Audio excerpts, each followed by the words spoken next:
मुंबई शहर के एक सुनसान इलाके में एक बड़ा सा शमशान घाट था। वहां एक पुरानी टूटी फूटी सी झोपड़ी थी। उस झोपड़ी में एक भिखारी इकबाल रहता था। उसे मुंबई आए हुए अभी सिर्फ 2 महीने ही हुए थे। वह पूरा दिन मुंबई की सड़कों पर भीख मांगता था।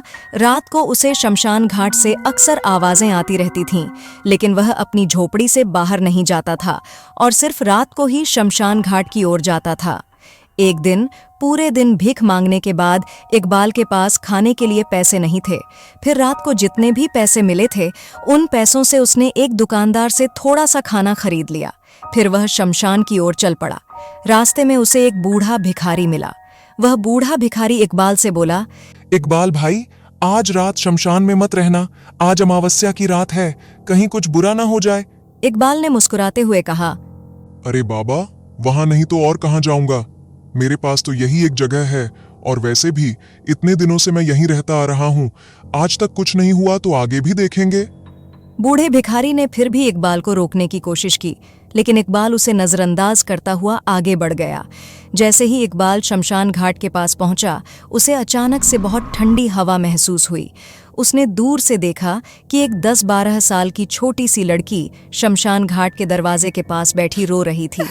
इकबाल उस लड़की के पास गया और पूछा, तुम यहाँ क्या कर रही हो?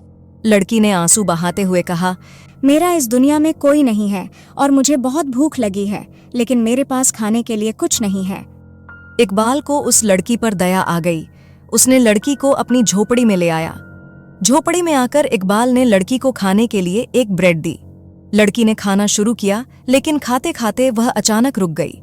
इकबाल ने हैरान होकर पूछा, क्या हुआ बेटी, क्यों रुक गई? लेकिन लड़की ने कोई जवाब नहीं दिया। इकबाल को कुछ अजीब सा महसूस हुआ तो उसने फिर से पूछा, पर लड़की फिर भी चुप रही। चारों ओर अजीब सा सन्नाटा था। सिर्फ ठंडी ठंडी हवाओं की आवाज सुनाई दे रही थी। इकबाल के दिल में एक डर सा बैठ गया। इकबाल ने जैसे ही लड़की को हल्के से झिंझोरा, लड़की ने अपना सिर ऊपर किया। इकबाल की आंखें फटी की फटी रह गईं।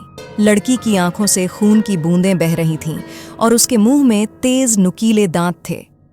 इकबाल डर के मारे चीखा और जैसे ही उसने कदम पीछे खींचे, लड़की ने झपट कर उसकी गर्दन में अपने नुकीले दांत गड़ा दिए।